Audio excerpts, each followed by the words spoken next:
Hello viewers. Today, we will talk about how scientists' shocking new find changes everything in the Sahara Desert. As you know that Sahara is the largest desert, spanning several nations. If we look at the map of Africa, especially the southern region, it shows lush vegetation and greenery. But things change when you travel north. So what happened to this large sterile lush green land which has become mostly sand region now? We need to look back thousands of years to get the answer to this question. Sahara has experienced alternating periods of aridity and humidity. The tilt of the Earth's orbital axis, which alters the angle at which solar radiation enters the atmosphere, causes oscillations. More solar energy has historically entered during the West African monsoon season. More rainfalls happened over North Africa during this humid African period. As a result, this area gained more lakes, rivers, and vegetation. But something weird occurred between 8,000 and 4,500 years ago. It accelerated the change from humid to dry.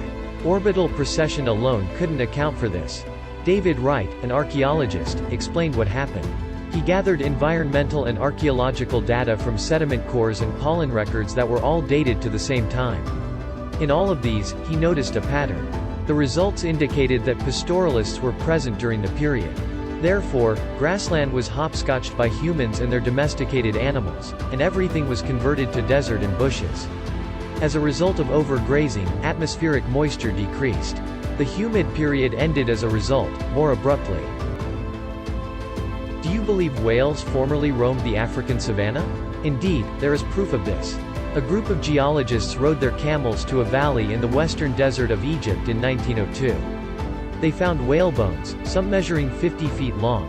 These skeletons were found to be 37 million years old, from when a tropical, shallow sea covered this area and all of northern Egypt. These whales had feet, which was a clue.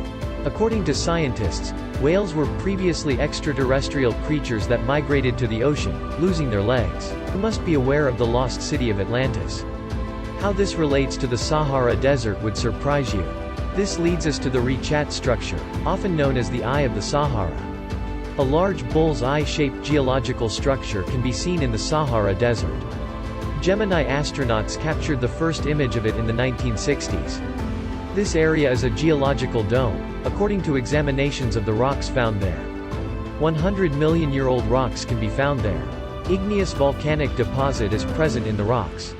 We shall now discuss the finding of an object whose purposes are still unknown. It is known as Clayton Ring. The fact that it was discovered in a very hostile Saharan location is even more astonishing. These are cylinder-shaped items with ends that open on both sides. They were thought to be handcrafted by potters. What led people to carry Clayton rings deep into the large desert during that time? It is still a mystery. We will come back with more such videos. Keep watching Business Upside. What's trending now?